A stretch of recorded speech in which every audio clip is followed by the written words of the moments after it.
Kaya po nalito yung mga Hudyo, yung ibang mga Hudyo sa pagtingin kung sino talaga yung tagapagligtas, sapagkat ang kanila pong nasa isip, unang-una ay tagapagligtas na ililigtas sila laban sa mga Romano, laban sa mga kalaban nila. Nangangamkam ba mga Romano? Di po ba? Actually, ang pinakamabigat, or I believe, no? Sa akin lang, for me, pinakamabigat na naging kalaban ng mga Israelita ay ang mga Romans. Pinakamabigat na kalaban niya ng mga Hudyo. That's why ang hinihintay na tagapagligtas ng mga Hudyo ay nakalagay sa isip nila yung ililigtas sila physically dito sa mga kalabang ito. Pero, nang dumating ang totoong tagapagligtas, ang Panginoong Hesukristo, nireject po nila. Why? Dahil ang Panginoong Hesukristo bumaba bilang baby sa sabsaban, unannounced. Okay? Hindi po in-announce sa buong mundo, bagkus in-announce lamang ito sa mga shepherds, sa mga mahihirap na tao. Ang mga shepherds po para mga magbubukid sa ating kapanahunan ngayon, na mga nagpapastol ng kalabaw, something like that, mga baka. Pero sa Israel po, they're pastoring, pinapastol nila yung mga tupa. Okay? Kaya nga po si Jesus, isa sa mga titles niya, Good Shepherd. Okay, ano po makikita natin dito? Masyado silang focus sa physical, na yung tagapagligtas, tinignan lang nila doon sa according sa gusto nila. Na meron pang mas malalim na kahulugan kung titignan lang nila. Like, si Jesus, siya po ay Messiah. Ito pong Messiah, term ng mga Hudyo yan, sa tagapagligtas, no? At nung dumating po siya rito, ang nasa isip agad nila, yung ililigtas sila laban sa mga kalaban. Yung Jesus o yung Messiah o yung tagapagligtas na magkakaroon ng kingdom. Okay, so they are very much waiting for that kingdom to come. Kaya nung nagturo ng panalangin si Jesus, ang audience niya, mga Jews, mga Hudyo, your kingdom come, di ba? So, ang mga Hudyo, they're really waiting for that kingdom to come dahil parang, alam po ba ninyo yun? Parang, dito lang tayo makakabawi eh. Di ba? Kasi, ang dami na natin persecution, mga ganyan. Actually, ang dami na po maging kalaban ng mga Israelites nito. Una, naging kalaban nila yung mga Amorites, 'di ba? Mga Babylonians. Ano sila kinaka-captivity sila eh, 'di ba?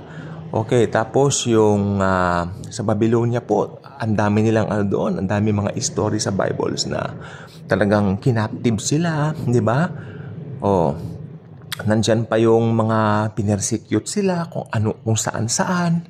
Ang daming galit sa kanila. Okay.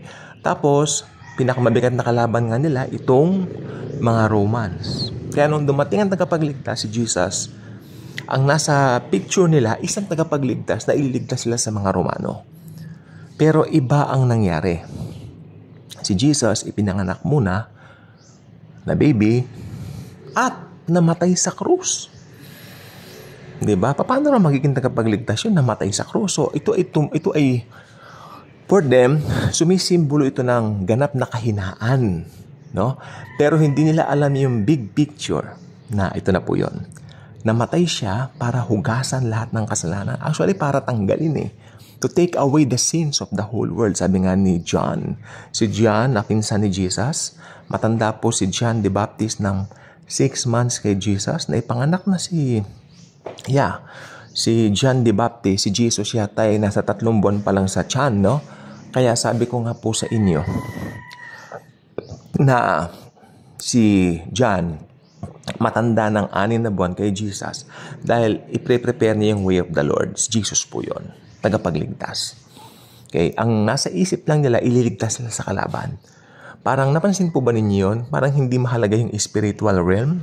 Diba? Hindi nila nakita na si Jesus pumunta rito dahil dun sa pinakamabigat na dahilan, kasalanan ng tao. Yan ang pinakakalaban ng tao, kasalanan. Okay? Dahil dito, ang nangyari, nagalit pa yung mga tao kay Jesus, ipinapako pa siya sa krus. Hindi nila alam na fulfill nila sa kanya yung talagang gawain ng tagapagligtas o ng tinatawag nilang Messiah. Kaya yan si Jesus, yan po ang Jewish Messiah nila. Kahit magkaroon pa sila ng mga sinasabi may mga Messiah sila, si Jesus lang po ang nag-iisa at tunay na Jewish Messiah nila. Pagdating po pagkatapos ng Great Tribulation, kikilalanin nilang Messiah si Jesus. Nakalagay po yan sa Zechariah, pagdating ng Panginoon sa second coming niya. Okay? Ngayon, after 3 days na namatay si Jesus sa cross, siya po ay muling nabuhay. Ayan na po. Yan na po yung coming king.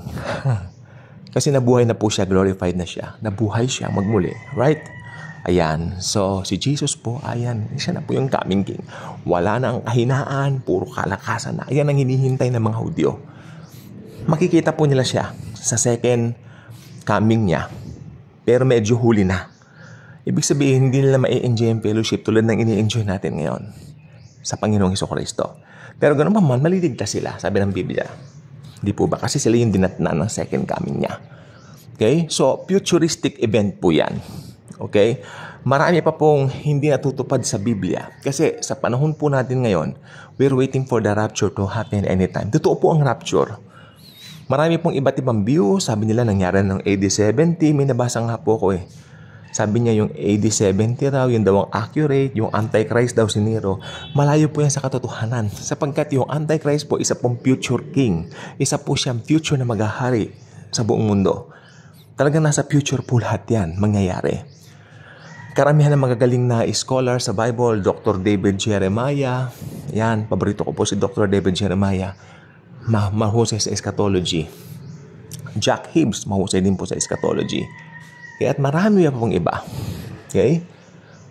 Maging si Joseph Prince, kanya pong ipinapangaral na futuristic lahat ng mga mangyayari niyan.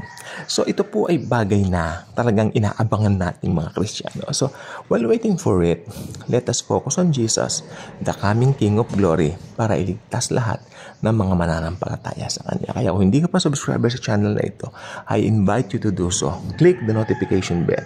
Share this video. Share the wonderful love of the Savior, the Lord Jesus Christ. Ang sinabi kong maliligtas yung mga mananampalataya sa Kanya, mga Hudyo sa future yun, sapagkat tayo po saved na po tayo. Okay? Thank you, and Jesus truly loves us all.